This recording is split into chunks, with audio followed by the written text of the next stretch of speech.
Izin melakukan diri Taruna tingkat 4 Politeknik Imigrasi dan Pemasyarakatan jurusan Keimigrasian. Nama Arga Pardana Setia Parasan Tagalung, NRT 2022.253101, Prodi Hukum Keimigrasian.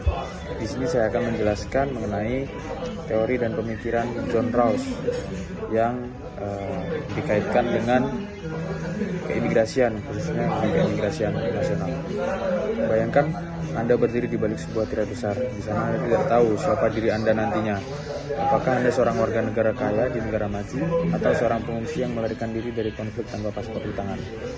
Kondisi ini disebut John Rawls sebagai tabir ketidaktahuan. Rawls mengajak kita masuk ke dalam posisi asali atau original position untuk merancang prinsip keadilan. Jika kita tidak tahu nasib kita di dunia, kebijakan imigrasi seperti apa yang akan kita sepakati? Apakah kita akan mendukung perbatasan yang tertutup rapat atau sistem yang memberikan perlindungan bagi mereka yang paling rentan? Dalam bukunya A Theory of Justice, Rawls menekankan dua prinsip utama. Yang pertama adalah prinsip kebebasan yang setara. Dalam konteks internasional, perdebatan muncul, apakah hak untuk berpindah melintasi batas negara adalah bagian dari kebebasan dasar manusia? Di skala internasional kita melihat kontradiksi. Di satu sisi negara memiliki kedaulatan untuk mengatur siapa yang masuk. Namun di sisi lain, jika kita menggunakan perspektif Rawls, pembatasan imigrasi yang terlalu ketat seringkali melanggengkan ketidaksetaraan lahiriah. Tempat lahir yang merupakan sebuah keberuntungan, lotre alam semesta, menjadi penentu apakah seseorang bisa hidup layak atau tidak. Prinsip kedua adalah prinsip perbedaan. Ia menyatakan bahwa ketidaksetaraan sosial dan ekonomi hanya boleh ada jika memberi manfaat yang sebesar-besarnya bagi anggota masyarakat yang paling tidak beruntung. Jika kita menarik pemikiran John Rawls ke dalam kasus yang nyata dan spesifik di Indonesia, kita akan menemukan bahwa teori keadilan dan kesetaraan sebagai kesetaraan bukan sekedar wacana, melainkan alat mudah untuk menakar kebijakan di lapangan. Salah satu kasus yang paling relevan adalah penanganan pengungsi di Rohingya, Aceh, dan Medan. Di sini terjadi benturan nyata antara kedaulatan negara dengan hak asasi manusia.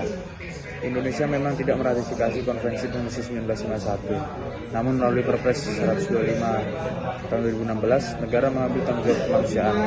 Rawls akan melihat situasi ini melalui difference principle.